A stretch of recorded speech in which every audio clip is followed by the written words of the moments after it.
The national security issues alone basically mandate that the United States maintain a first-class industrial base. That is to say, an industrial base. Does it? Oh, do we really need? First of all, I don't know. I would hope Phil would at least get the concession that, like, we recognize that because of how much more productive we've gotten, the actual employment situation when it comes to manufacturing is not going to be helped that much, even if we do develop this industrial base. Like, you're probably never getting back to that, 30% manufacturing share of employment that we had in the 60s or whatever. This quote unquote like model, saying that tariffs would raise income is like actually like bad faith, like level of bad. Like, it just makes openly like false assumptions that like, because there are going to be more people with better incomes who will be able to buy more and more expensive cars if you protect and allow these industries to thrive instead of losing them to China. I don't know why he keeps saying we're going to have more people with these higher income jobs, but again, it seems like we have reason to believe that it's going to be a net job loss and also probably decrease wages in other sectors. If you want to see more content like this, I would really appreciate you liking and subscribing. It really helps with the algorithm. And make sure to check out the Discord and other social links in the description. Welcome to the Better Bull Show. This is The Exchange. We're going to be talking about tariffs, the good, the bad, the ugly, and we have experts on both sides of the aisle. The person that is going to be debating the anti-tariff approach is Phil Magnus, an American economic historian who holds a PhD in public policy from George Mason University and currently serves as a senior fellow at the Independent Institute. He's also the author of multiple books, including The 1619 Project, a critique, and has been published in Wall Street Journal and New York Times. On the flip side, the two people that are very pro-tariff is economist Ian Fletcher, is one of America's foremost experts on the problems of free trade, and he's the co-author of the new book, Industrial Policy for the United States. He's also joined by his other co-author, Mark Festo, who is the founder of the American Strategic Insurance Group and also a Harvard Law graduate. Phil, if you want to start, we'd love to hear a 5-minute or so just premise of your belief. Well, they don't even know. These people aren't even, I don't think these people would even defend Trump's tariff thing, right? Like, I don't know if they're, I don't know what their position is exactly, but I kind of doubt that they would defend literal 10% tariffs across the board. When was this filmed? A month ago? February 14th, so most of the insane shit hasn't happened yet. To tariffs, as it is a big hot button right now. Absolutely. Well, first off, thank you for having us here for this. Are they MAGA? No, I don't think. Well, they might. I don't know for sure. Presumably they're not full on MAGA. They might have voted for Trump. I don't know, but discussion. But I guess I can start us off by saying it's been a very tumultuous about a month now that Trump's been in office, and we've gone through several iterations of tariff policy, including earlier this week he imposed 25% tariffs on steel and aluminum coming in from countries abroad. As I look to these policies, though, I am deeply skeptical about what they portend for the economic course of the Trump administration.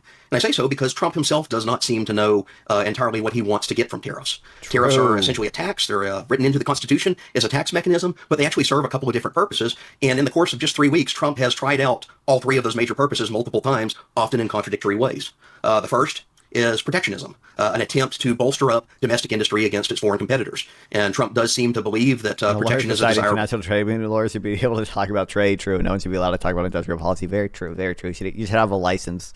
You should have to have a license to talk about trade on any podcast, even on Twitter, probably. Thing, although we can debate the merits of that because it does involve giving a benefit to one industry, but also raising costs on other industries that now have to pay the tax itself or pay increased costs for the tariff good. So protectionism is one objective. Second, he's floated this idea of replacing the income tax and the IRS itself with something he calls the External Revenue Service. This is using tariffs to raise money for the federal government and pay for things the government does. Specifically, and you have to get one you have to specialize in international economics too. You can't just have a regular PhD in economics. You have to have a specialty in international trade. Now, this is interesting from a historical perspective because we used to do that. From the founding era, the first Congress in 1789 up until 1913, tariffs are the dominant. Aren't tariffs good for like things if we did if we go to war with China? So sometimes yes. So Sample's gonna get mad at me again. There are, for example, some strategic industries like batteries, which are important for drones, which we might not want to be produced in a foreign adversary like China, right? Which wants Pomp sometimes. That insane Pomp letter guy, this guy, Anthony Pomp, whatever the fuck, dude, this guy's fucking insane.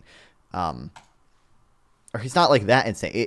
He's insane because he's not like that insane, but like somehow comes up with these like insane justifications for insane policy. It's wild. Anyway. So some things I'll say. One, tariffs usually aren't even the optimal way to do that. Like it seems like we have a lot of evidence that like tariffs just kind of are bad because they end up like protecting like very inefficient industry. So even if you protect the battery industry in the US with tariffs, you're going to end up having like a very unproductive, expensive, inefficient battery industry. And it should probably be, if you actually want battery industry here, you should probably combine it with like subsidies and other incentives to have battery production here. But I will also mention like the more countries you tariff and the more shit you tariff, the more you undermine that. For example, if you tariff batteries, but also tariff everything needed to make the battery factories, you end up undermining the ability for strategic industries to thrive in the U.S. What game is this? This game is called Theotown. Basically, for example, semiconductors is a strategic industry, and they're hurt by the tariffs because they rely on equipment from the Netherlands, equipment that is really only made in the Netherlands. And if you tariff that equipment, they might just not be able to fucking afford it. So semiconductors aren't going to be built in the U.S. because they can't afford the inputs necessary to build their fucking factory. Dominant mechanism that funds the federal government. But this comes with a couple caveats. First off, they don't raise nearly as much money as income taxes. And the second, that objective of raising money. But anyway, like this guy, like this probably is like a pretty reasonable article.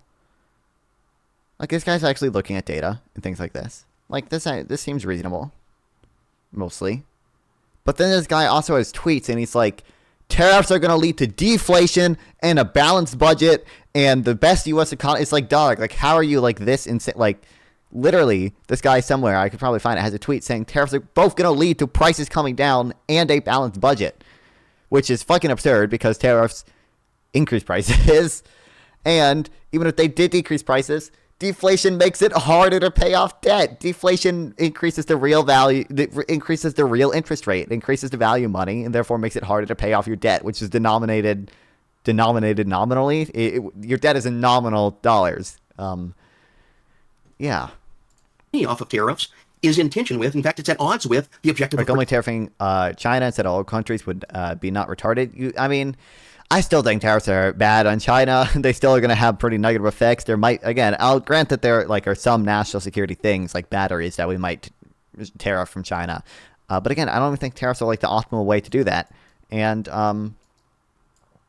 by tariffing, like, yeah, every other country, you're undermining it. Because again, maybe it doesn't matter if battery production is in South Korea because South Korea is our ally and we still benefit from trade with South Korea. If you tariff both China and South Korea, well, now production is not going to move to South Korea because they're tariffed too. Like protecting industries. Because if you protect an industry, you actually are deferring. What do you mean if bond yields increase? Like did they did for the past few days, people selling bonds? Basically, yeah. I'm not like a huge finance guy, but basically the concerning thing is that typically in a stock market crash, people are going to go to safer assets like bonds. What that's going to do is that's going to drive up the price of bonds because there's increased demand for bonds.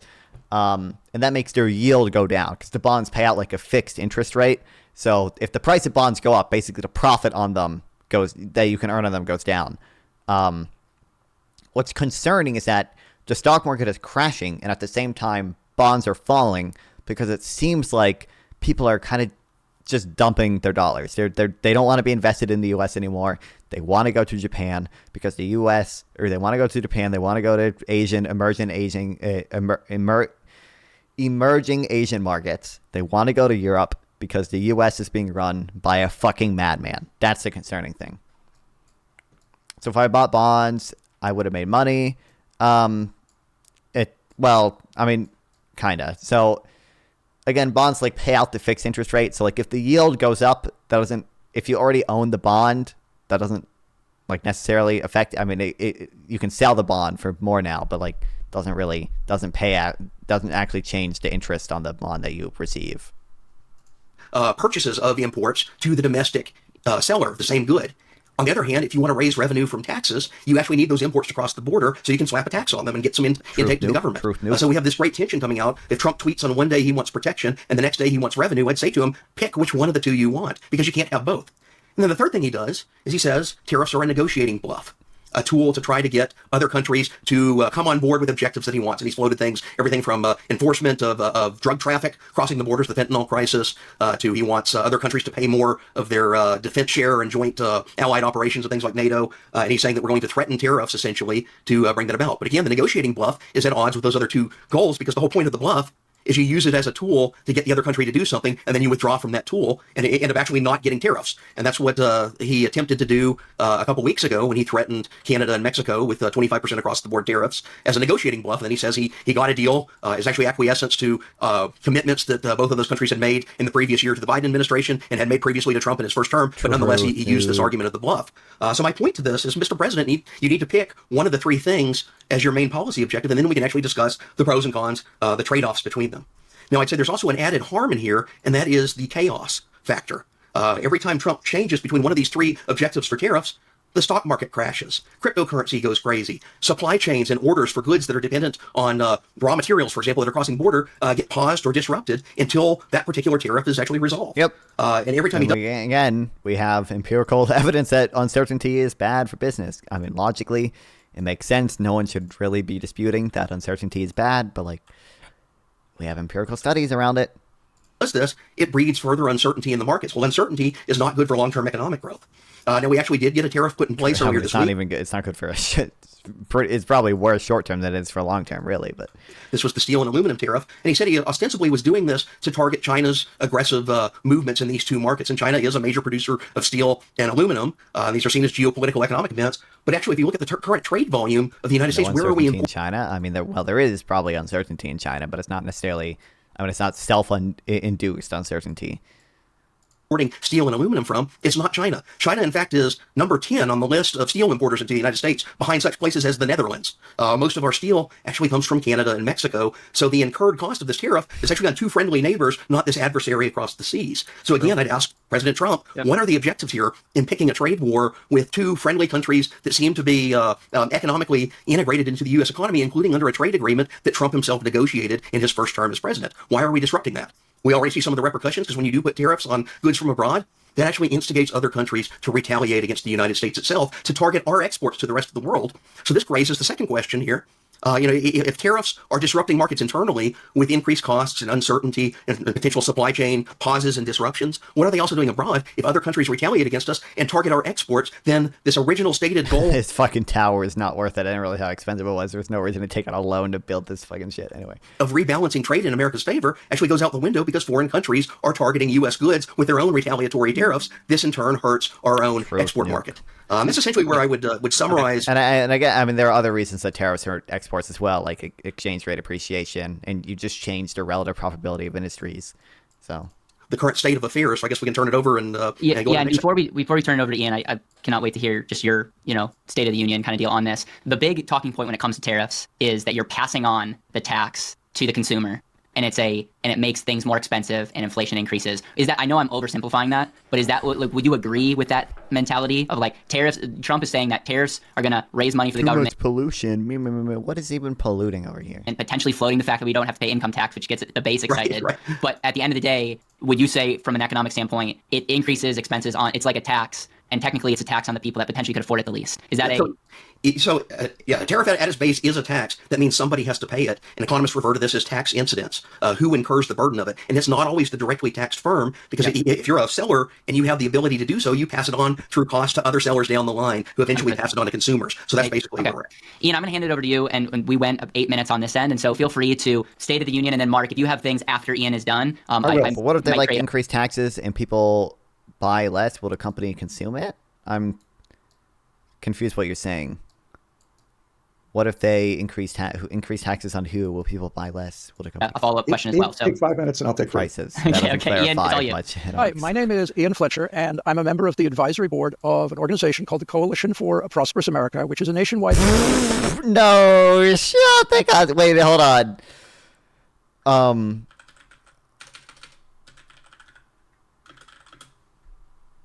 hold on. No, thanks, fucking Google. Hold on.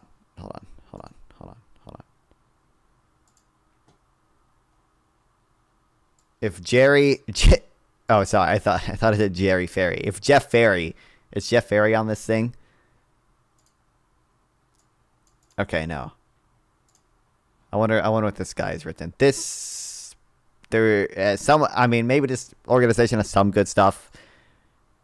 This quote unquote like model, saying that tariffs would raise income is like actually like bad faith, like level of bad. Like it just makes openly like false assumptions that like tariffs aren't going to devote resources away from other sectors and towards protected sectors. It's just like tariffs are actually going to just make resources come out of nowhere, and there'll be a bunch more investment than there would have been otherwise. And they also say that tariffs are going to increase productivity when all the evidence says otherwise. So it's just like, if I make like two obviously false bad faith assumptions, then yeah, tariffs are good. That's crazy. If I just assume tariffs have no cost, then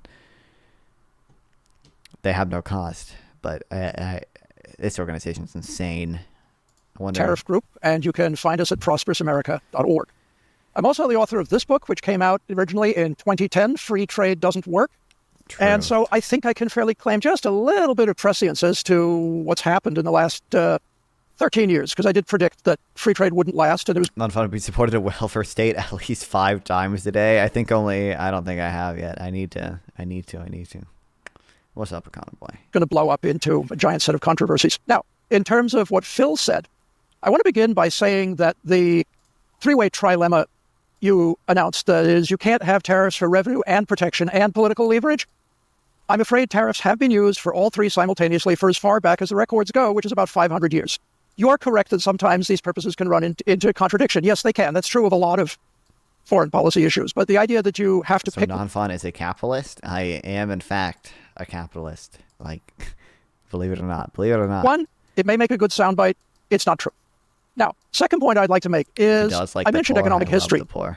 Economic history, if you want to understand all this stuff, is your friend.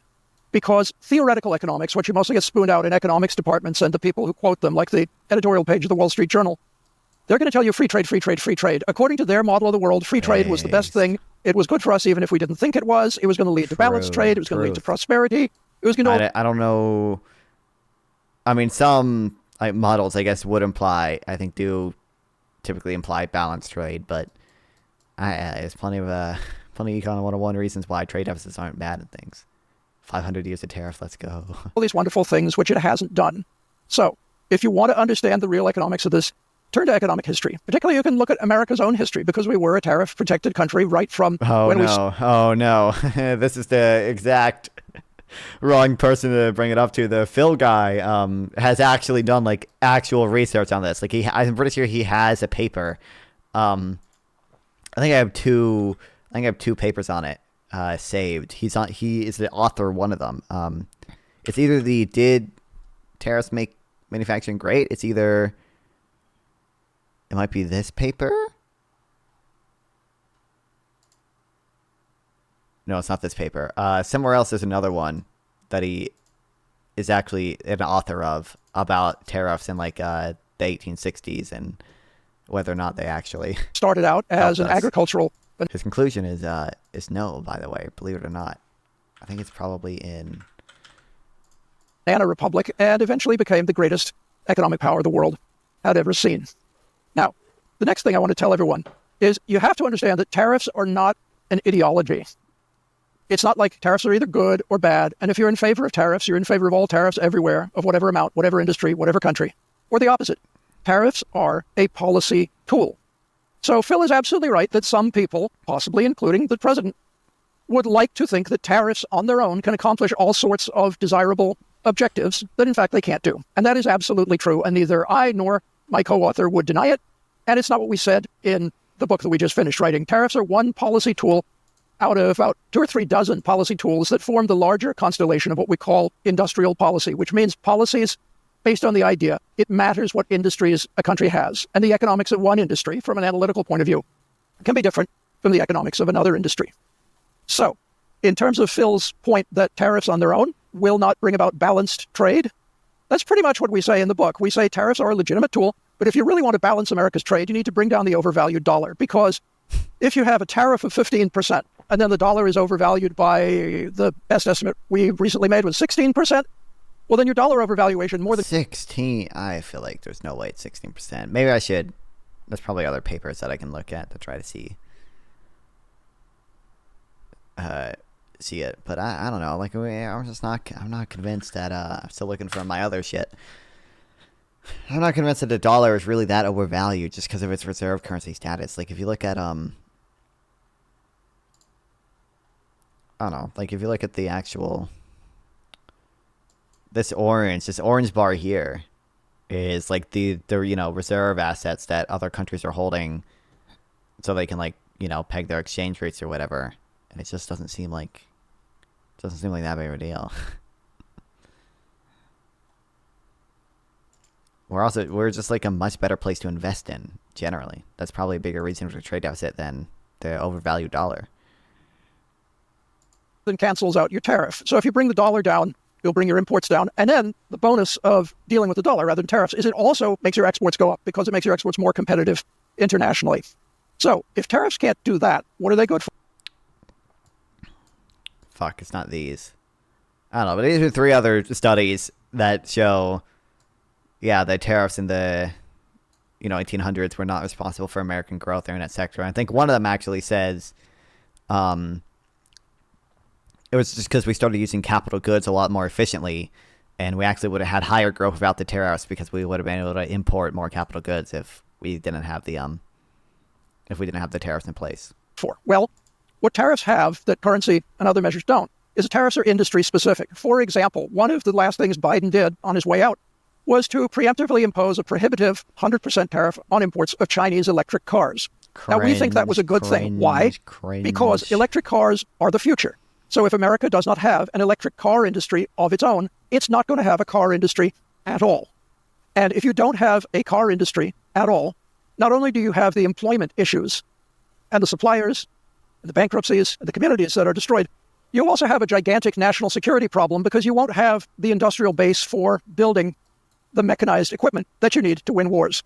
The U.S., since about 1990, has gotten real lazy about its security. You can't defend your country with websites and leverage buyouts on Wall Street. You can only defend your country with pieces of machinery that are usually made of steel or aluminum, and they're packed with electronics, and they have an energy source. So the national security issues alone basically mandate that the United States maintain a first-class industrial base. That is to say, an industrial base. Does it? Oh, do we really need? First of all, I don't know. I would hope Phil would at least get the concession that, like, we recognize that because of how much more productive we've gotten, the actual employment situation when it comes to manufacturing is not going to be helped that much, even if we do develop this industrial base. Like, you're probably never getting back to that, 30% manufacturing share of employment that we had in the 60s or whatever, just because we're so much more productive. I feel like Krugman had an estimate of how much it would be, but it was like, it's pretty low, even if you like entirely get rid of the trade deficit, how much the share of employment actually goes up. I'd hope he at least get that concession. I'm really curious what the rest of the national security things that he'll say. Just not at all convinced. And also, we have plenty of allies that are, like, Germany has a relatively, like, decent industrial base. Like, South Korea, like, does too. Like, why are we I don't know if they strictly defend Trump's tariff policy. Why are we tariffing these fucking people? Like dog. What's up, Rip Haven? Welcome back. We're just reacting to this tariff debate. It has capabilities equal to anyone else in the world. Yep. Anything they can build, we can build, and we can build it at scale. So it's not just a one-off customized hot rod, but you can do what we did in World War II, where we had giant factories that were producing more aircraft, more tanks, more everything than the other side. And a lot of people will tell you that if you want thriving industries, free markets are your best bet. Well, that's just not empirically what we have seen under free trade. We've been deindustrializing at a rapid pace. And the final point I'm going to make and again, entirely convinced that's true. Is like the 5th time I'm going to go on this fucking spiel or whatever. But I'm not convinced trade is the reason we've deindustrialized, and I'm not convinced deindustrialization is as big a deal as people think it is, because again, like real manufacturing output was going up all the way until 2008, and real manufacturing value added is still going up. So when we say free trade, it means free trade for America. It means our border is open to the passage of goods. It does not mean other countries are also free, regardless of what agreements they may sign at the WTO. There's a short list of other countries that have real-ish free trade, the UK, Australia, a few others. When you're dealing with like China, they're blatantly and criminally dishonest about violating it. When you're dealing with Japan and Korea, they're not criminal, they're generally not blatant, but they're very, very sneaky about dishonoring the free trade agreement. And when you're dealing with the Europeans, they do the same thing in an exquisitely polite, politically correct way, but we call that mercantilism. Okay, can I step in here? Yeah, Mark, Ian left you 5 seconds, so maybe, but I'll let you make a quick summary. Yeah. Okay, let me talk about tariffs with more specificity. Okay, let's take the Trump steel tariffs. Okay, everybody, usual free traders had their hair on fire, that terrible price increases and so on. So what actually happened? The price did tick up a little bit when the tariffs were first put on. A year later, what do we have? There's a 2.4% one-time price increase in the price of steel. There's $16 billion of investment in new steel plant, most of it greenfield, most of highly modern, efficient facilities, and you have more good-paying jobs. So, what? Why did he do? This guy knows that it was actually a net job loss. This guy knows that. I don't know why he's even bringing that up. But okay, Jesus. Yeah, it's obviously a net job loss because there's like 80 steel consuming jobs for every one steel producing job. So you hurt 80 other jobs. And then also, the steel tariffs didn't even in the long run increase steel output, because again, people started substituting away from steel seemingly. I think I have maybe something on here somewhere. I haven't read this yet,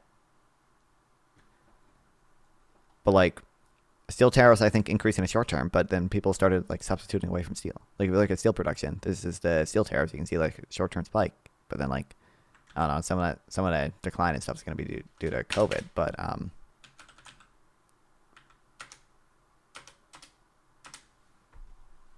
That's the actual fact. That's what happened. Now, why did it happen that way? Why? The problem with the predictions that are made about what tariffs are going to do and all the horrible things that are going to happen is that they ignore a number of, it's a static prediction. They're static predictions. It doesn't take into account the investment-inducing effect of tariffs. Something similar happened with the washing machine tariffs. Also, prices went up, more investment in, there was domestic. I don't know why he thinks anyone would deny it. That's the whole point, is that you increase prices so that people have an incentive to invest. You increase the relative profitability of that industry so as to shift investment away from the other sectors that you have now made relatively less profitable. Competition, prices came back down, and there were more good manufacturing jobs in the United States. So they also... Again, the steel tariff specifically led to a net job loss even within manufacturing, but... that they're going to have such an awful effect on the U.S. economy also assume that tariff revenue is going to be sequestered, that they're not going to be turned back into the economy one way or another through tax breaks or government. You don't have to make that assumption. Even with the even with the tax revenue, there's still deadweight loss. Also, why is everyone fucking dying? Spending, and there are 3 or 4 other assumptions that are built into all these doomsday models. Now, as Ian said, not everything. Unlike the assumptions that these people make with the pro-tariff side, right? Those are all super solid, and that's why the Coalition for the Prosperous America is taken very seriously by all these economists, right? It's not like you guys made 20 different... Actually, I don't know if this guy works there, but if this was the one that works there, but they made like 10 different false assumptions in that one fucking paper. The most efficient tariffs are those that are put on industries that are what we call advantageous, that can make more investment, absorb more investment productively, or on the leading edge of technology, are important for the future. Okay, so in summary, you would just say that just like I summarized for Phil, tariffs from a standpoint potentially increase for consumers. You would say that it increases jobs in the United States, and it doesn't increase the price dollar for dollar for the tariff. It's definitely not dollar for dollar. It's definitely not dollar for dollar, because the exporters eat some of it. But yes, it's. I mean, That's true, but usually the exporters eat like, maybe 5-10% of it. Usually the pass-through rate is pretty high. This is not good. Designed to be a tax, as Phil said, on the purchases of these imported goods. If it doesn't, as Phil also said, if you just use it for revenue, you're not achieving the fundamental purpose of the tariff. Okay, so I'm going to ask one more question, then we're going to get into, I'm going to talk about some current events, and then I'm hoping we can have a great discussion this next hour. The question I have for you is, if you could wave a magic wand when it comes to tariffs, what would you do? Would it be 25% across the board? Like what type of, and if you could answer this quickly, I just want to know where your thoughts are, because I don't hear too many people wanting the US dollar to be lower. And like, that's not a talking point that I don't think Trump would run on. So what would you say? That's in his memorandum, his America First trade memorandum. He does talk about getting the dollar down to a level which balances trade. So that is I don't know. In his America First memorandum, in his policy platform, literally, I remember this because it's so funny that he has like two very contradictory things in this platform where like, it was like number 5, keep the US dollar as the world reserve currency. And by the way, Trump has openly threatened to tariff countries. Trump has openly threatened to tariff countries who move away from the US dollar. And like number 13 on his policy platform was like, I wrote a blog post about this. Was like, keep America the world manufacturing hub.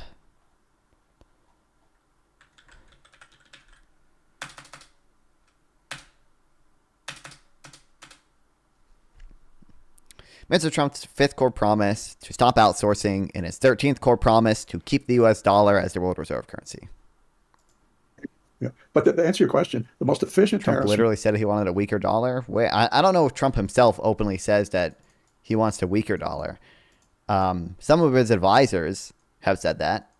Our point of view are those that protect what we call advantageous industries that need the protection. Okay. So those are, they either employ a lot of people at decent wages or are in industries which are the future, they're high value now. They pay a good job. Are you talking like electric cars would be an example of that? Yeah, cars are mid-tech, electric or high-tech. So with that point, I would love to send this over to Phil and just ask you just to respond to that. What is an ideal tariff? What percentage? Well, I'm a free trader, so I'd say 0 to go on the complete other end of it. This could give us some fun debate. But, you look into this, and I realize the arguments are made that strategic industries are beneficiaries of protection or should be targeted. I pose 2 questions. First is, who picks the strategic industry? I think both of y'all have said electric cars are the future. Who decided electric cars are the future? In fact, if we look at market tests right now, the vast majority of cars on the roads are traditional internal combustion engines. They seem to be far more popular. Yes, there is a market for electric vehicles, but it tends to be oriented around the cities. And you actually see this in the rental car industry. People overwhelmingly prefer gas vehicles. You can get a steep discount for a Tesla if you go to almost any airport rental car agency in the country because nobody wants them. That they have limitations on their range and all sorts of features of it. So I even question this very. Yeah, I think Bassett and I know that I always get confused. The Stephen Myron, one of those two, whichever one is to trade one, and wrote a user's guide to restructuring the global trading system. He openly wants a weaker dollar. Now, he won't actually openly say that he doesn't want the dollar to be the world reserve currency, again, because that would contradict Trump, but he has said he wants a weaker dollar. What makes electric cars the industry of the future that we should pick as a winner through government policy? Are you a climate change denier? Yeah, let Phil talk about a second, and then we'll let you guys respond to that. Yeah. Second thing. So the second component I'd ask, yes, a tariff absolutely does deliver a benefit to that protected strategic industry. If we put a tariff on steel, the steel industry loves it. They get to charge higher prices for their goods. It's great if you're in the steel industry because you are a beneficiary of that protective rent that's delivered over by the mechanism. But actually, who pays the cost? Well, if it's spread out to consumers go down. He did also say yields would go down. He did say that was the big goal. The country, it may not be dollar for dollar, but we should also ask the question, how do we weigh the costs and benefits? And it turns out, most evidence of this, the aggregate costs of the tariff that's imposed, spread out across 330 million consumers, in aggregate, is larger than the benefit that's delivered to a couple thousand or maybe 10,000 people working in the steel industry that are specific beneficiaries of this. So we actually have to ask the question, are we picking an industry as a winner here because we think it's strategic and yet spreading the cost of that on a far greater number of people? What's the net here? Are we actually benefiting the country because we picked that one industry? Well, the models that produce those results are the same GTAP models that have been used for decades. Their predictions have been uniformly wrong because they ignore the long-term beneficial effects of increased investment, increased production that reverberate through the economy. And it's not just the steel producers that benefit. from increased investment. The whole economy, you know how the effects ripple out to the rest of the economy, and the fact that they also assume that the tariffs are all absorbed by purchasers, and they're not.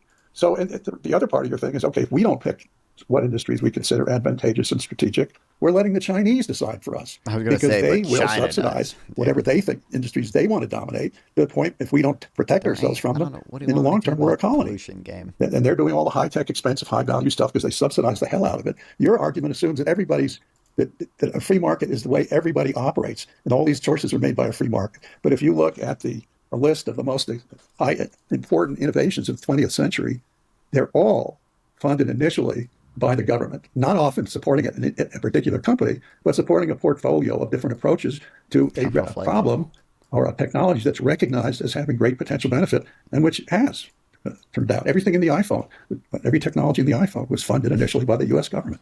It's funny he's making like the same point that I mean, I'm not saying it's untrue. I don't know for certain how true or untrue it is. It's just funny that he's making like literally the exact same points that like socialists do when it comes to public investment and everything. So the idea that these things you could just leave it entirely to the free market doesn't fund breakthrough technology until it gets to the point. You're saying that the government creates innovation? Like most of the innovation that we have today is that the U.S. government invests in. To a certain, I don't know if I agree with that, but I up to the point where it becomes ready for the U.S. for the private sector's investment horizons and investment and risk tolerance. Okay. That's when the private sector steps in. If you don't have those prior steps, those big breakthrough things don't happen. Okay, Phil, what would be your response to that? Well, I think we can look to history here. I mean, yes, certainly government has a distortive effect when it invests in one specific industry. Yes, certain yields come out of that. But the question we need to ask is what is missed in the process here? What doesn't occur because the government is taxing one group of people to support a specific targeted industry? And there are innovations that never happened because that money was diverted elsewhere in the economy. We look to the late 19th century, which is often cited as like this high watermark of tariff protectionism, and in some degrees it is in the United States. And the claim is made that tariff protectionism coincided with an era of industrial growth, and to some degree, yes, it did. But actually, if you look at the different products, those that are tariffed and those that are not tariffed, it turns out that there's a faster growth rate in things like utilities and electrification compared to something like steel, which is historically one of the major products that we have put heavy protection on. So you have like a natural experiment that's actually playing out in the late 19th and early 20th century. Some of the most innovative industries happen to be those that are most insulated from the tariff system that is claimed to be this mechanism that brought us prosperity in that era. So I think there's actually a lot more complexity that's going on here besides the notion that saying, hey, we just turn things over to a government bureau and it picks the right product to invest in the future. China does it that way, yes, but China also has economic problems right now. They publicly report massive GDP growth. If you ask any economist who studies China and looks at indirect indicators, they're probably fibbing about their numbers, adding 3 or 4 percentage points on top of the actual number of GDP returns in a given year. So yes, we can take the government bravado that's coming out of China, or we can take economic reality and compare it to what we actually see on the ground. And I think there are two very different stories here that get back to this pretense, the notion that the government can possesses the knowledge to know what innovation is going to be in the next century. And I'm actually just very skeptical. I mean, I don't mistake me for industrial policy defender, but I don't know. I mean, I think it's fair to say the government, can at least make reasonable assumptions about what industries will be relevant in the future. Like, it seems perfectly reasonable to believe that electric cars will eventually, I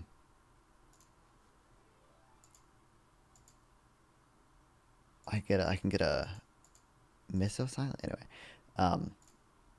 Will eventually be, the main car type of cars on the road. But yeah, and I'm gonna ask a question, but then I want to go to Ian for hear your response. I would love examples if you're like, this is an example of where the tariff happened and this is why we're better off from Americans, because I'm looking at this conversation to be like, I want America to thrive and I want my family to thrive, and we'll thrive if America thrives. So that's like that could be a faulty thesis, and you can tell me if that's wrong. The other question I have that I want to go to in a second is tax credits and tax incentives. They feel like a similar area of like we incentivize things that we have, and I don't necessarily think that's necessarily a negative thing. We want to incentivize people to have kids. We're going to give a credit. We want to incentivize people. So is that different, or is that the same thing? And that's going to be like another conversation around this idea. But before that, Ian, I'm curious from your point of view. Is there any talking points that you have? Any responses? Yeah, examples. I could critique a dozen things that Phil said, but just as an example of dubious logic, looking at different industry growth rates is not an apples-to-apples comparison, because industries grow at different rates for a vast number of reasons: speed of customer adoption, I bet they evolution did not of technology, that in the study. alternatives in the marketplace, and so forth. So you can't just say this industry grew faster without protection than this industry that had protection, therefore it's a bad policy. Now, the more important issue I want to address is Phil loves to bring up something that we hear from free trade anti-industrial policy critics all the time, which is the accusation that we propose to have the government, quote, pick winners, okay? We don't. Or there might be a very, very small number of exceptions, but 99% of the time, we're not in favor of the government doing anything that picks any particular company. That R&D spending has positive externalities, true, and high returns on investment, even if without certainty about which investment optimal, nothing about planning, true. I mean, yeah, I mean, like I said earlier, it does seem like government research tends to have relatively positive like spillover benefits and everything. For people to make a profit. Picking industries and picking technologies is not the same as saying, okay, Ford, you're going to be the producer of tractors in the United States, and because we've said so, this is what's going to happen. Totally different thing. If you're asking which industries are important, it's not actually a big secret. There's not all that much controversy globally about which industries are significant, which technologies have promise is a bit more controversial, but as Mark said, you have a portfolio approach. Now, I freely admit that I'm operating here on the premise that climate change is real, and yes, electric cars therefore will be the future, but that's a discussion for another time. Picking technologies is not picking winners. Picking industries is not picking winners. And it's not some super subtle rocket science. Everybody can see what it is you've got to have a strong position in. Ian, do you have an example that we can look at history and say that including government tariffs improved Americans Sure. or American revenue? Sure. Base launch. One of the things that free traders and opponents of industrial policy will always tell you is that you can't have America first sourcing. You have to be able to source all your components from around the world. Otherwise, you won't get the best at a competitive price. 4 reasons having to do with the fact that a rocket that launches satellites is so similar to a rocket that launches nuclear weapons. America's rocket industry, by which I mean SpaceX, Blue Origin, the whole thing, has been rigorously screened for decades against having components from China, Russia, and other adversaries. It is even more rigorous than a commercial tariff. I mean, again, like I don't even know if Phil here would deny that there is probably a national security component to that, but the problem with the debate is that it's not a yes or no issue. The real debate is whether it makes sense to tariff your allies across the board, I'm very curious. Like, I don't think, I wish this guy would the moderator would kind of just ask, like, so do you think Donald Trump is, like, in the right here? Or do you think he's still mistaken? Although it does seem like they are basically tacitly defending him because none of them, like, rejected it after Phil, like, explained, why he doesn't support Trump's policy or anything. But they could have clarified, like, hey, I'm not defending this, by the way, but because you have all the tough security agencies of the U.S. government involved in it. And what have we seen as a result? Oh, we've also had massive government investment in the spaceflight industry, everything going back to the start of the space age and the first rockets which were launched by the government. What do we have now? We have a U.S. space industry which literally has no peer abroad. There is no company in China remotely comparable to SpaceX. Nobody has reusable rockets. Nobody has a cost per kilogram to low Earth orbit comparable to what they do. We not only have, under a protectionist industrial policy industry, we not only have the best in the world, we have the cheapest in the world. And we can keep it that way. That's a classic counterexample to the idea that government is only ever this bumbling, corrupt nuisance that screws things up. And you would say Elon Musk wouldn't be able to do SpaceX because of he's off the shoulders of all the investment that the U.S. has done in NASA. But you could also look at it and say, well, Elon is outperforming government agencies because he's being a lot more efficient. You can't because you said it first, right? The first way you said it, which is he stood on the shoulders of work that the government had done.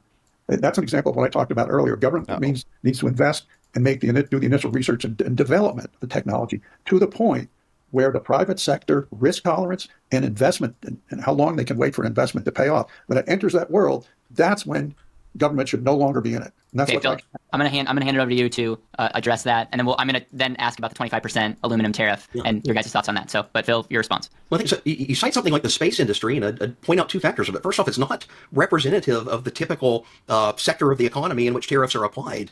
Space industry is very particular to both military applications and high-tech commercial applications. The second thing I'd point out about it, you're citing the space industry as this example of supposed benefits of protection, although the policies you're citing in particular on that really actually pertain to sensitive technologies and security around them. The space industry itself grew up in the era of the greatest trade liberalization in American history, the post-World War II period. Between 1945 and really the 2010s, we've had an overall downward trajectory in average tariff rates and a trend toward worldwide global tariff liberalization. Now, yes, we can say that maybe there are some arguments that certain components of sensitive technology, nuclear missiles, things like that, should absolutely be scrutinized and placed under different regulatory systems than, say, steel or clothing or backpacks or automobiles that are coming across the border. But you can't really point to this very strange, unique, exceptional industry as a justification for tariffs across the board. Now, you do note that you say that you aren't picking winners and losers. So the question I pose there, if that's the case, how come every time a tariff is proposed as policy, all of the industries in the beneficiary sector descend on Washington, D.C., open their checkbooks, and start writing checks to congressmen as campaign contributions in order to secure that favorable tariff? It sure seems like they're viewing the policy as picking them as a winner, and it certainly seems like other people that are harmed by the tariff. So, for example, we take steel. The steel industry will lobby in favor of tariffs for itself and spend campaign contributions and lobbying expenses in order to secure them. But steel is also an input to the automobile industry, and whenever a steel tariff is threatened, what does the U.S. domestic automobile industry do? They also descend on Washington, D.C. and lobby in the other direction. Too, probably lobby. Why? Because they're going to be excluded. If you pick steel as a raw input as a winner, they're going to actually have to incur some of the costs of that tariff, and it's in their interest to lobby against it. So every decision you make is allocating resources one way or another through the political system, and just by the very practice of doing that, you're opening up the decision-making process to being lobbied, to being campaigned for, and that's when the winners and losers actually enter into the equation. So let's take your example. The steel cost in a car's average is $200. So, and the steel prices went up about 2.4%. So what is that, $8? Okay. Fair enough. $8 spread across every single car in America. That's a lot of cars. And Detroit certainly wasn't happy about it. But you had, they always squawk, but they're not too upset about it. Okay, so why are they the losers and the steel industry is the winner, though?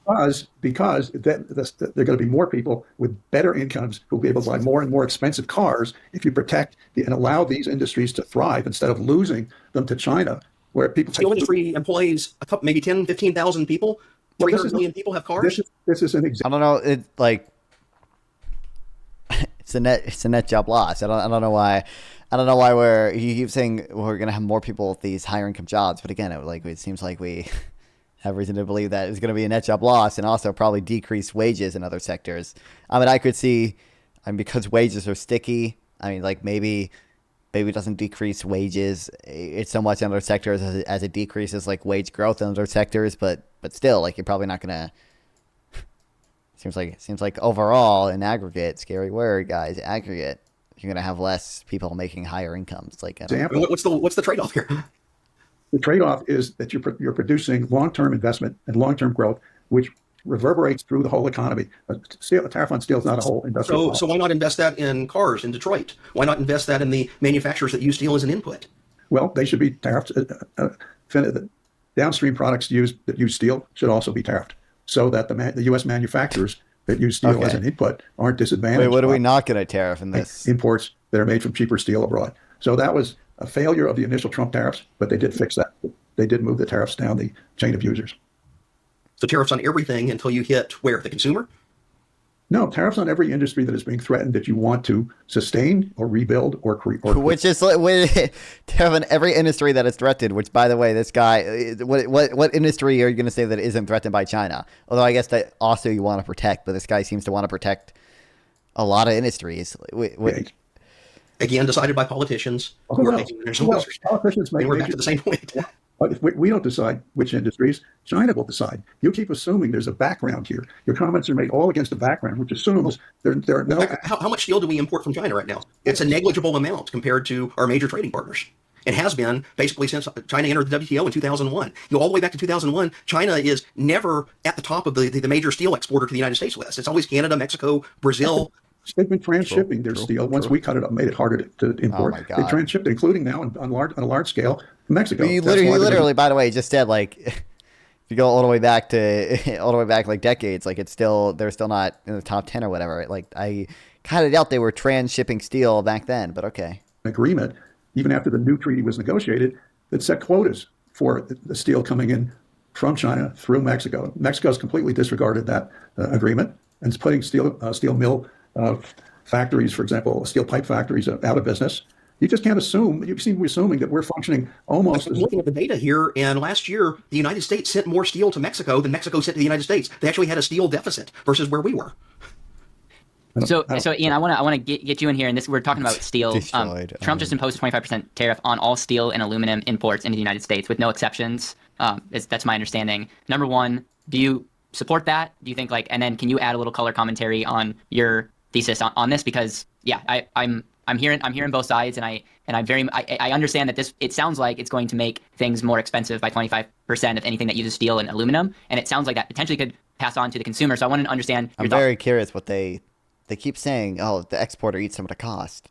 I'm very curious what they think the pass-through rate is, because the pass-through rate tends to be pretty high. The exporters seem to only be willing to, eat up 10% of the cost, maybe 20% of the cost sometimes, but process around your thoughts on that, and then how this is a good thing, if you do agree with Trump's tariff, on how this would be a good thing for the United States. Before I do that, I just want to address something that Phil said. Phil said a few minutes ago that when a tariff is mooted for an industry, that industry immediately starts showering politicians with contributions and so on and so forth. I'm afraid that's an illustration of how the free trade side just doesn't have a very good set of facts, because I just read in the newspaper yesterday that the president of Ford Motors don't want a tariff on cars. So I'm afraid the basic logic of what observers... They don't... I don't know for sure. I'm fairly certain what they were complaining about is tariffs on auto parts from Mexico and Canada, because cars cross the border 7 times between Mexico and Canada, and there's a ton of parts for cars that come over from Mexico and Canada, so it makes perfect sense why they wouldn't want materials, even if the final assembly is done here, they wouldn't want all the materials for cars to be tariffed. That makes perfect sense. What a unbelievably stupid. There's no shot. If I look up, Ford doesn't want auto tariffs.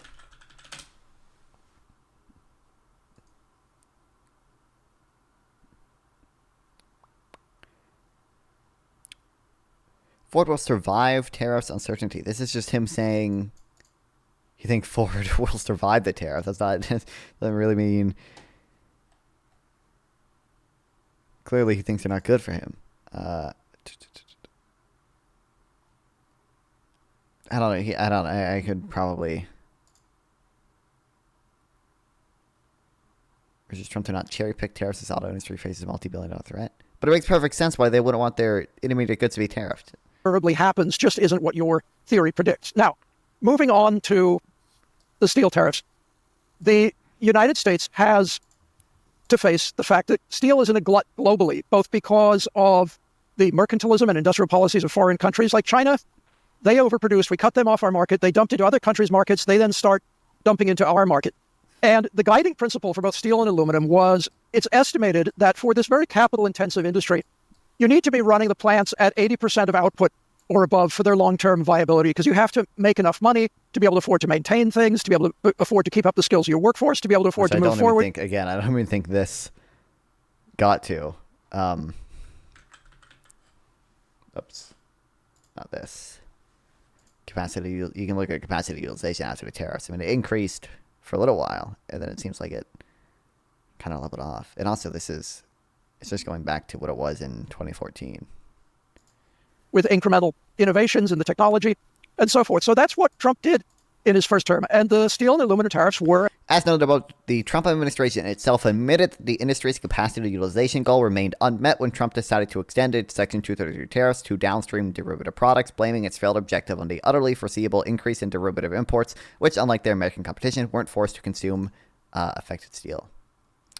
Secretary is informing that domestic steel producers' capacity utilization has not been stabilized for an extended period of time, or above the 80% capacity utilization level identified in this report is necessary to remove the threatened impairment of the national security. Stabilizing at that level is important to provide an industry reasonable expectation of market conditions will prevail long enough to justify the investment necessary to ramp up production at a sustainable and profitable level.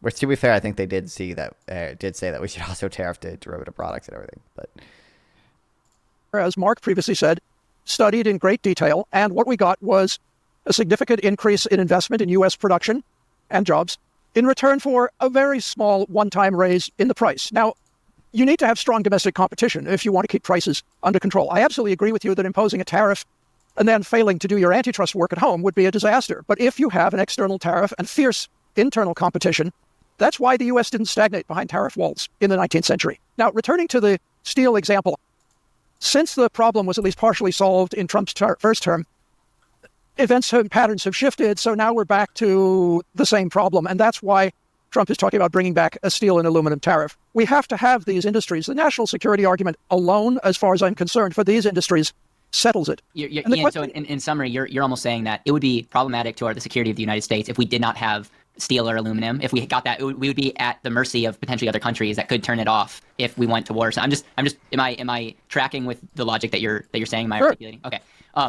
We need to move on. I want to give Phil the ability to respond to that, but then there's a lot of other things I want to do with the time that we have left. Phil, how would you respond to the 25% no exception steel tariff? Well, I keep going back to the point. The dominant sectors of steel importation into the United States are not China. They are not hostile nations. It's Canada. And in fact, we're doing more to antagonize Canada by putting the steel tariff in place for what I would argue are basically incoherent reasons. I mean, Trump has floated everything from protectionism to a weird belief that he thinks Canada is somehow ripping us off to asserting that this is leverage to make Canada the 51st state and bring them into the fold by luring a tariff exemption over them. It just doesn't make any sense here on what he's trying to achieve with this, unless you're just saying we need steel tariffs for tariff's sake. The national security arguments that are raised here in the steel industry, this is something that steel and its iron predecessors have been invoking since 1789. They've asserted that we need protection to build us up this robust industry domestically that we can't get otherwise through trade abroad. I ask the question here, I look at something like this, is like, when is steel ever going to come into its own in the United States if it hasn't in 225, 250 years of the same policy being sought after, which again, I think also goes back to the political question here.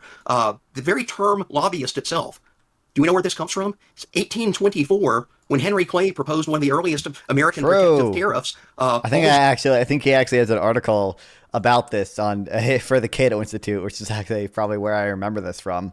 I don't think I read the full thing, but it's called like the problem of the tariff in American history, and he mentions this like tariff was essential to like early lobbying, like. Representatives of companies descended on the lobby of the Capitol building to hand out cash and favors, seeking a favorable rate for themselves. The 19th century experience with tariffs, whatever else. The problem with the tariff in American economic history. Yeah, Phil W. Magnus. This is him. Oh, man. Kanye West. Damn, gay. Can't say that. Really trying to fuck. Now I know how my female employees feel when they around me.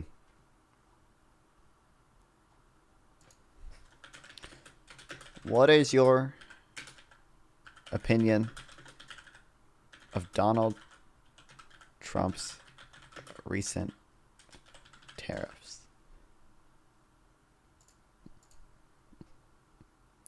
Like, repost. You say about the revenue component of it, one thing it is notorious for is its close connection to and attraction toward political special interests. This is a pervasive feature of 19th century tariffs. It happens time and time again with steep political repercussions. The McKinley tariff in 1890 is seen as so much of an overreach, it causes his entire party to be thrown out of the majority in Congress in the next year. The 1909 Payne-Aldrich tariff, corruption becomes so notorious over it, the political backlash to it becomes so strong that they actually adopt the income tax as a way to wean the country off of the corrupt lobbyist-infused tariff system. The Smoot-Hawley Act in 1930 consists of lobbyists descending on Washington, D.C. to get favorable rates in this measure that's supposed to protect us from the emerging Great Depression. And essentially what it does is it becomes like a race to the bottom where you can't actually extract yourself from a very problematic piece of legislation after it's passed. And Congress recognizes this 4 or 5 years later. They start saying, well, we've really screwed up. Let's hand the tariff power over to the executive branch, precisely because they knew they couldn't get out of and get away from the political corruption that descended on Washington every single time they revised the tariff schedule. So basically what it comes down to is, when you're opening the door and offering these goods, offering these favorable tax rates to certain industries by penalizing their foreign competitors, yes, the lobbyists are going to appear in Washington, D.C., and they're going to entrench it in ways that we don't anticipate and that are also politically impossible to get out of. Literally being an argument for broad-based tariffs because we'll have more robust trust busting has been alive during the digital era. Yep. Which also, I don't even... Again, a big reason why tariffs, by the way, aren't typically optimal is because free trade increases the size of the market that countries are able to export to. And that increases the number of companies that are like able to exist via, new trade theory. As the size of the market increases, the size of the number of possible firms that can exist also increases. And that results in increased competition. Assume each firm only produces only one good, and that production process for these goods are characterized by increasing returns. Consumers have a taste for variety, which, to be fair, this wouldn't necessarily apply to steel, but it does apply to, say, cars. Consumers have a taste for variety and benefit from there being more goods And then as the size of the market increases, the total number of firms that can exist also increases, as does consumer welfare. Unless you're involved in a long, drawn-out battle of competing industries that are, again, seeking to obtain favors from Congress. So you're willing to have no tariffs at all and willing to open our markets to a country like China, which will itself pick which industries they think are the most advantageous, the most high value, that they think will lead to the best long-term economic futures, economic dominance, and their military power, and let them decide which ones we will have and which they have. Because when they subsidize the ones they choose, and we don't protect ourselves, that's what's going to happen. We're going to make the stuff they don't want to make. Is that the future that you envision? Well, you keep posing this hypothetical, but we look back to the reality. We are not importing significant amounts of steel or aluminum from China. It's coming from Canada. The policy is directed toward Canada. How is taxing steel from Canada going to position us in a better place against China? It just makes no sense. You can list things, machine tools. We invented flat screens. They're not manufactured. He's not going to answer the question. And there are a whole bunch of trade tactics used by other countries to take over those industries. There are a whole list of them. And China just does it on a larger scale. You seem to be prepared to accept the consequences of that. I don't. I don't want to live in a country which you're presenting hypothetical consequences that are not happening. They are happening. Look so how much steel did we import from China last year? Of this country that's taken place over the last 30 years. We imported less steel from China than the Netherlands. Is the Netherlands a major steel producer? No. Has the country not deindustrialized in the last 30 years? Or in manufacturing data, absolutely not. Yes, certain True, base, W, Phil W. industries have deindustrialized, but we actually have more manufacturing output today than we did 30 years ago. You want to respond to that one? Yeah, no, first I want to take on the issue. does he not have a... I mean, I don't know. Maybe he's just being nice to let us... Maybe he knows his ally here has a better response than he does because he studied it more, but these people are PhD economists who wrote books on this, and I'm a retard online, and I know I know what Phil is going to say to that. Like, I know the exact data that Phil is citing. Do these people not know that? There's no way. They know. They have to know it, and like he knows that this guy has a better response, right? Can't compete with China because China is a command economy, which will magically be more efficient than a market economy. True. I mean, to be fair, what they mean is that like China will pick winners and losers, like they said, and subsidize their own industries for stuff. But issue of corruption that Phil raised earlier, which is very... The fact that trade between countries... I can't fucking read. I think the fact it's trade between countries that makes it so people are so obtuse. They think it's war. When it's individuals, they understand trade is mutually beneficial. Yeah, no, that's weird. It's like, so, dude, I am waiting for a Republican governor to come out and say, we need to start buying more shit that's produced in Texas. No more trade deficit with California. I'm waiting for that to happen, man. I'm waiting for Greg Abbott to say that, dude. Which state has the most conservative governor? It might be Texas, honestly. I don't know, but I'm waiting for someone to try to tariff all the blue states. Important because we do need to be realistic about the political aspects of anything we propose. True. Now, one of the reasons why Mark and I did so much research in our new book on U.S. history is we wanted to look at how did tariffs get set in the 19th century when they were one of the country's signature economic policies and very successful. And it turns out that they're set by a political process. This is not Japan in the 1960s where you had technocrats making these decisions. So it's political. And you know what? Most of the tariffs that were set were correct. Sugar was a mistake. Sugar is still a mistake. The United States, for some reason, has always had a ridiculous tariff on sugar. Look it up. We can talk about it another time. The rest of the tariffs were very, very close to what you can say with 2020 hindsight America should have done in, say, 1830 or 1870 or whatever. And there are reasons for this.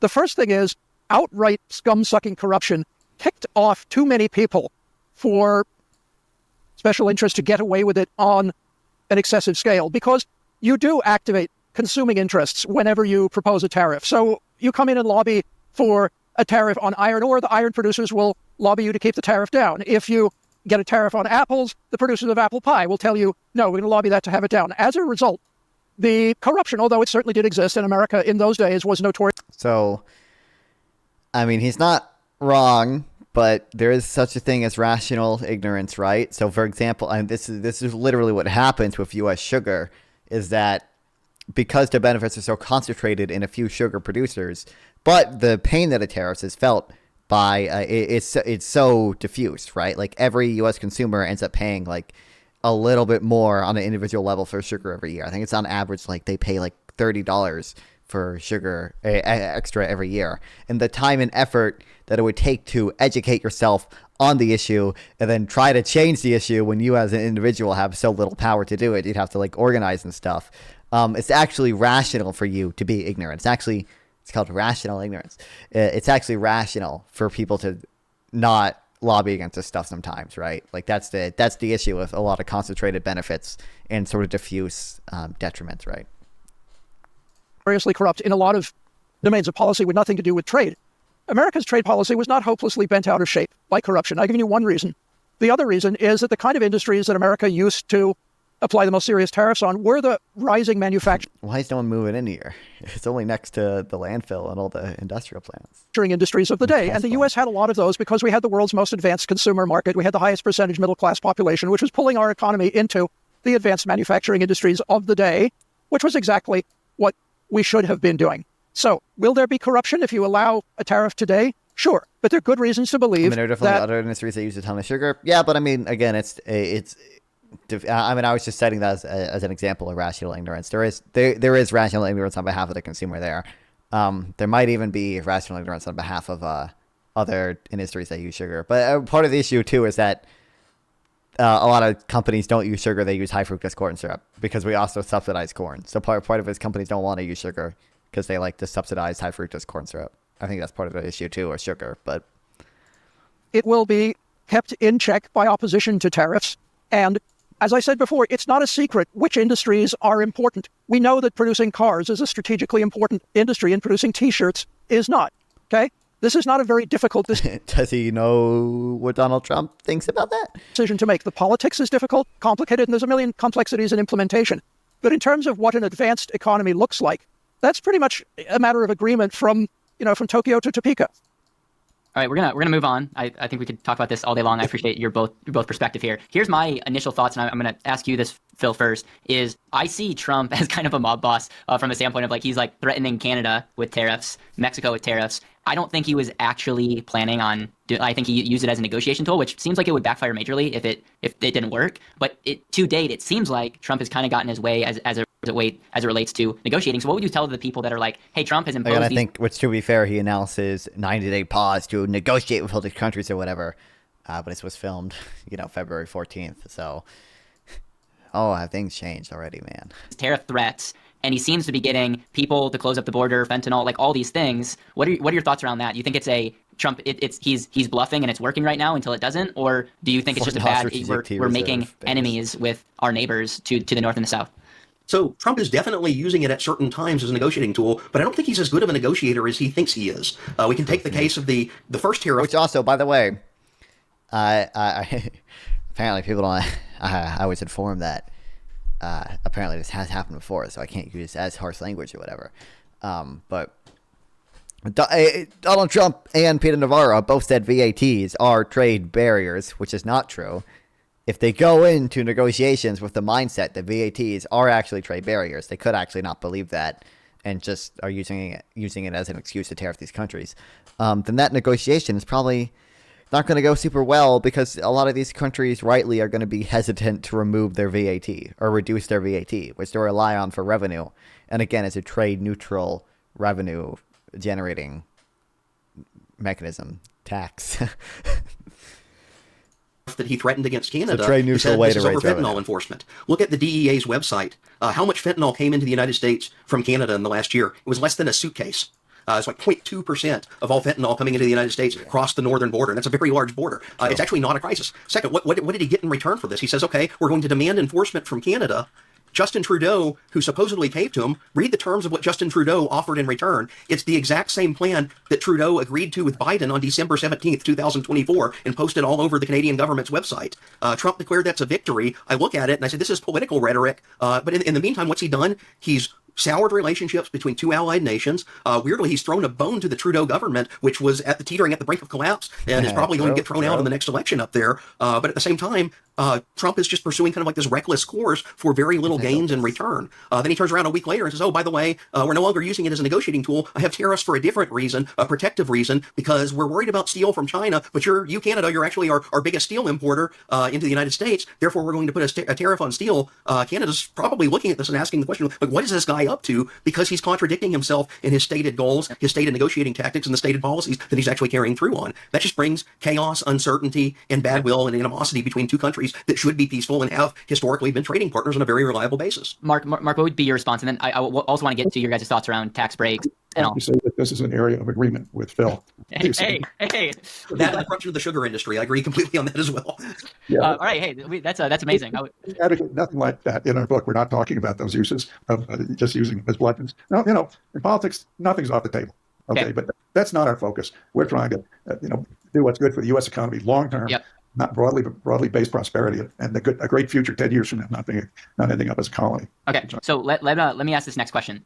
So I think of the tax code as a complex, super complex, but the idea is incentivize what you want. So like the example of having kids, we want to have more kids, we're going to incentivize that. The government doesn't want to build real estate, we're going to create incentives for people in the free market to build real estate. If you look at the tax code, a lot of people say it's loopholes, but at the end of the day, they're incentives, and the hope would be that the government is getting a better end of the deal to have someone else take that on. Phil, do you like or endorse these incentives as relates to tax breaks, credits? What is your thoughts on that? And then I'm going to hand that over to Ian and hear his perspective. And then Mark, I'm going to mute you while you're not talking, so we're getting a little bit of feedback.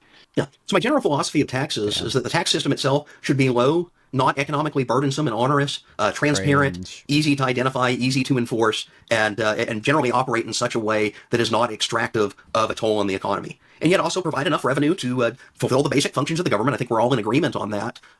This, I think, raises the question of why we switched from the tariff to the income tax system. Well, it turns out tariffs are historically popular, not just because of all of the reasons that we've been discussing here. Tariffs were historically a favored tool of taxation because they're easy to enforce at the border at a time in economic development when you don't have the means to actually collect something like an income tax. And we see this in the world today. What countries draw the majority of their revenue or a sizable part of their revenue still from tariffs?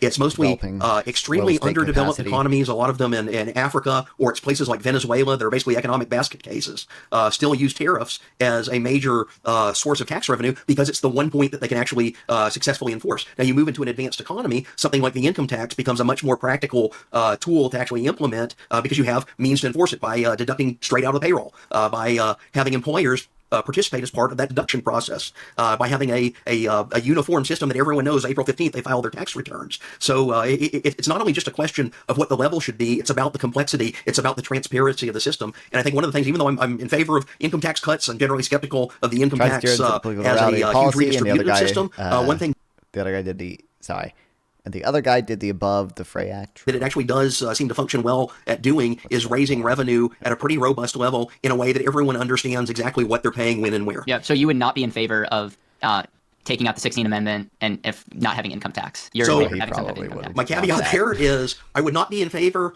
of adding other taxes on top of the existing income tax system unless at the constitutional level we were going to completely alter and reform the 16th Amendment. But you would be in favor of that? If we could abolish the 16th Amendment, yes, then let's talk about other types of taxation. If would you be pro-tariff if there was no income tax? Potentially, I consider it. All right, Ian, I want to hear your thoughts around tax incentives. Do you endorse that? And then I would also like to hear your quick take on, would you want to abolish the income tax and could tariffs? Because that's what Trump has been throwing out there. It's like external revenue service, and everyone loves when other people pay their stuff. You know, if these big corporations can pay my taxes, I'm all for that. They're going to say tariffs are free because, again, exporters eat it and exchange rate appreciation. Let's see it. Be your take on those two things, and know that we have about 5 minutes, and then we got to wrap this up. Okay, I want to begin by agreeing with Phil that tariffs in the U.S. today wouldn't throw off enough revenue to fund the entire government or even to abolish income tax. You could certainly fund a tax cut of whatever percentage. The other thing I would say is that the issue you've raised now is actually discontinuous with our earlier discussion because you're talking about the generic concept of U.S. tax policy. Now, the first thing I will say is a lot of that simply turns on what spending profile and level you favor for the U.S. government, because if you believe there should be a lot of spending, there's necessarily going to be a lot of taxes. If you believe there should not be a lot of spending, you can get the opposite result.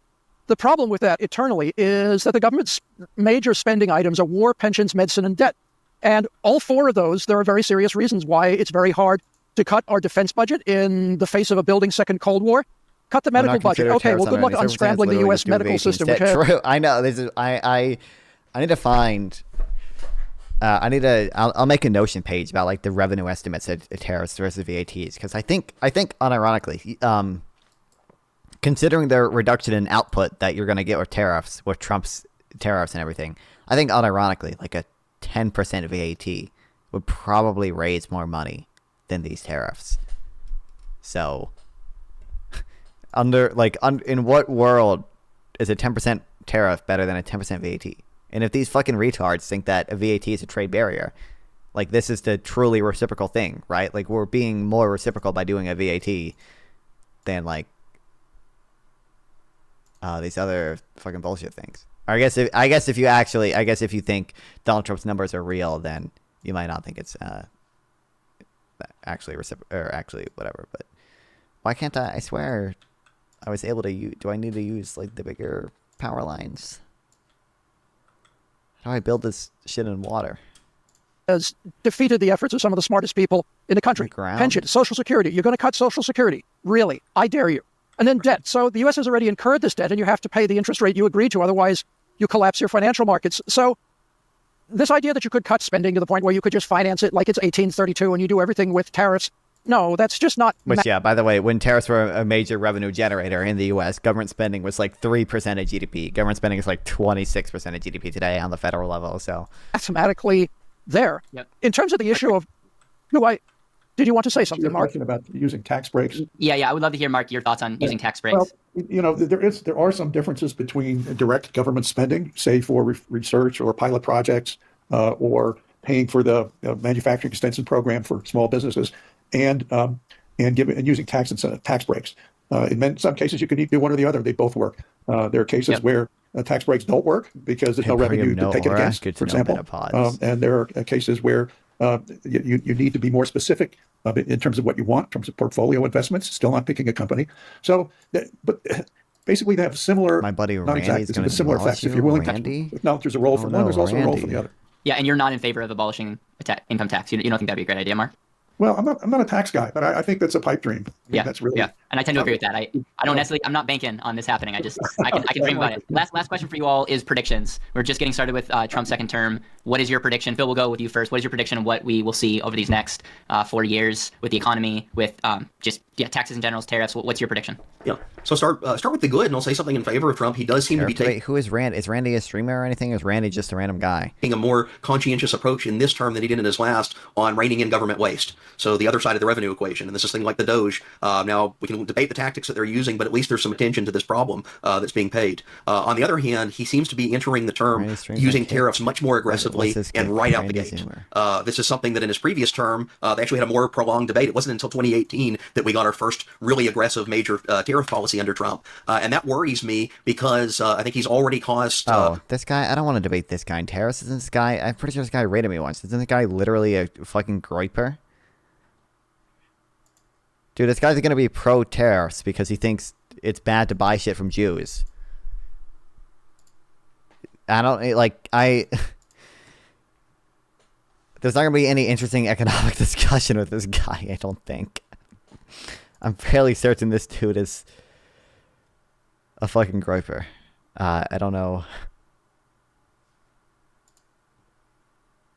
Zoomer and name opinion discarded. I mean, if he has like an actual position on tariffs beyond don't buy from Jewish people, then maybe. But I'm... plenty of concern and turmoil on Wall Street with his contradictory messaging here. And again, I guess to kind of bring it back to the point that I made to start us off then, Trump needs to really hone down on his message around the tariff and figure out which of these three competing and often intention goals he's actually using them for, because it's not going to be an interesting debate. It's not going to be an interesting debate, dude. He continues vacillating between the three, the more uncertainty there is, the more turmoil there is, the longer it will take for the rest of the world to figure out what he's doing and actually respond to it. Even if we disagree with what he does, it would be better to have certainty with what he plans to do rather than this chaos of flipping between negotiating tactics, revenue and external revenue service, protection, and then back to negotiating tactics all in the course of a single week. Yep. Thank you, Phil. Ian, we'll go over to you. What's your prediction on what to Sure. expect? When I wrote my first book, one of the things I learned is that you can make generalizations about broad patterns that are going to happen in the future. But specific events are too dependent on other contingent human decisions, so it's just a waste of time. It's a party trick. What I will say is that the days of trying to understand the Trump administration by taking as your base premise that the guy's a blithering idiot are over. The guy pulled off the greatest political comeback in the... He wants to tell him to... Is he here even? If you tell him to join the Discord if he really wants to fucking talk about tariffs, but I'm not gonna, like, if his point is just like fucking Jewish people, then I'm not gonna care. But history of the United States. I'm not a Trump supporter, but the man is not an idiot. I have to assume, therefore, that when he does crazy... I don't know. Seems like he's pretty dumb. Seems like he's done pretty dumb things here specifically, too. I don't know, guys. Things, there's method to the madness. So I have... I just told you. Tell him to, if he wants to, tell him to DM me and join the Discord server. Tell him to DM me sometime or something. Like, if he wants to set explanations up, as to why he did the Canada-Mexico thing. There's not time for them now. But I would above all emphasize, figure out what the guy thinks he's doing, why he thinks it will work, who told him to do it, what he thinks the objectives are, what he thinks the posturing is, what the feint is, what the sequence... Randy? I don't have Randy's... What if you send me Randy's Discord server? He's more clout than you? I don't... he could. Of anticipated back and forth is... That's the way I would go about figuring out what's going on the next 4 years. And thank you, Ian. Mark, we left the best for last, man. You land the plane here. Do you believe that inflation is going to be a thing? And I want to hear your thoughts on Trump, but do you believe inflation is going to be increased in the next 4 years due to his decisions? I can't really speak to that. There's so many factors that go into whether we're going to have inflation or not, and I have no expertise on that. I feel like the economic discussion off the case was really going on anyways. I'm against the executive branch unilaterally levying taxes and putting it in his bucket. Yeah, that is. I'm hopeful. I'm pretty hopeful that the Supreme Court will actually stop the tariffs from happening. I think Legal Eagle made a video about it, so maybe we should watch that at some point too. But like, it's the way Trump is imposing these tariffs, even if it is constitutional, is bad. It is bad. There's no reason a president should have this. Oh, what's up, Randy? Tariffs are good though. Why? And don't mention Jews. But I will sort of pick up the baton here on what I think lies ahead in terms of the areas we're talking about. I think tariffs are here to stay. Anyway, we still have a 10% tariff on everything other than the USMCA compliant goods. And I know a lot about the people who are working on that in this administration. They're quite intelligent. I think they will be refined, but they will find them in many different places where they're needed and where they haven't been for a very long time. Secondly, and very importantly, it looks like there's a strong kernel of interest in bringing down the dollar to a level, to the correct level. What's the correct level? It's the level of balances trade, because that's the way those exchange rate markets are supposed to work. That's new, and I think that will become, it'll get into the Overton window, and we'll start working on it. What I'm most afraid of is, I think what maybe Phil likes, is that we'll take a meat axe to government spending programs, like, for example, NIH. That's a crown jewel of America. I think it's kind of... I think Trump accidentally stumbled into getting the dollar to be weaker. I kind of doubt he's even... I doubt Trump personally is even committed to the idea of dollar being weaker, because I don't think he understands what that even means. But because people are freaking the fuck out and dumping their U.S. dollars, I think he's kind of stumbled into that. But American industrial policy produces the most productive new drug industry in the world. It's very profitable, hires people at very high salaries, and not that it couldn't use improvement. All these bureaucracies can use improvement. But slashing away is not the way to do it, and I hope that it doesn't go that way. Well, maybe we'll have you guys back on and talk about why the U.S. dollar should be less valuable, because I'm ignorant on that. That doesn't sound like something I like, but I want to be open-minded to that. And then I for sure think we can all agree that we should cut unnecessary spending. And then, but obviously there's things that are necessary. I think that's where the debate lies, is what is necessary. And there's a lot that could be unpacked. Gentlemen, I want to thank you all for being on. This was, I feel very grateful to learn from you all, and from the just bottom of my heart and our whole community, thank you. And we look forward to seeing where you guys go in the future. We'll have any links. And even like the weaker dollar in his first term, this isn't a new idea for him, but wanting the US dollar to be strong isn't a new idea for him early either. I think he said contradictory things on the dollar. Anything that you want us to promote down below, and so including your contact info if you want that. If you're watching this on YouTube or listening to this, you can check out the description below to get more information on all of our guests. Guys, thank you. Very well. Thank you very much. Wow, disclaimer. If you want to chat with me live, sub here or go to Nonfon420 on Twitch or Kick via the links below. Once again, please like and sub to help with the algorithm, and consider sending a donation through YouTube Super Thanks to directly support me, and I'll make sure to reply to any question you ask. See you guys next time.